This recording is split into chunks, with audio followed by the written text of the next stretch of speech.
আরে সবাই পিছন থেকে সরে যাও, আমি একসাথে অনেকগুলো বাজি ফুটাবো। বুম।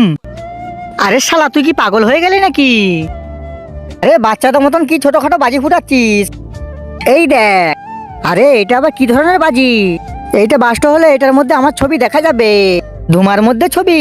চল দেখাচ্ছি। হ্যাঁ চল চল ভাই বাজি ফুটা। আমি বাজি ফুটাবো না। কিন্তু কেন? কারণ এটা কোনো সাধারণ বাজি না, এটা কিনতে আমার 20,000 টাকা খরচা হয়েছে।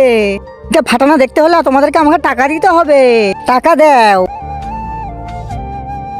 চলো এখন বাজি ফুটাও। হ্যাঁ হ্যাঁ। আরে ম্যাচ নেই তো, ম্যাচ দে তো।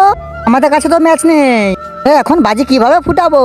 ভাই এই নে পাথর, এটা ঘষে ঘষে বাজি ফুটিয়ে নে।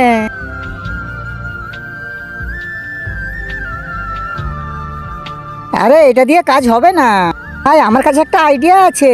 কি? তুই পিছনে ঘুরে দাঁড়া। কাল আমি একটা নতুন বাইক কিনেছি আর নতুন একটা গার্লফ্রেন্ডও বানিয়েছি। দেখ দেখ ধোঁয়া বের হচ্ছে। যখনই আমি নিজের প্রশংসা করি তখন ওর পিছন দিকে ধোঁয়া বেরায়। ওর পিছন দিকে তো ধোঁয়া বের হচ্ছে আর আমাদের দরকার আগুন। আরে শুনো, এই লাও ম্যাচ। ধন্যবাদ ভাই।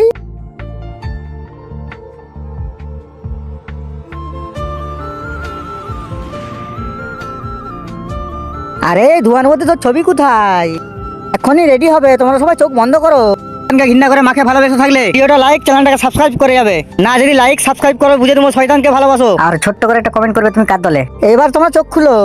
দেখো ধোঁয়ার মধ্যে আমার ছবি। আরে শালা মিথ্যা বলে আমাদের কাছে টাকা নিয়েছে, ধরো সবাই।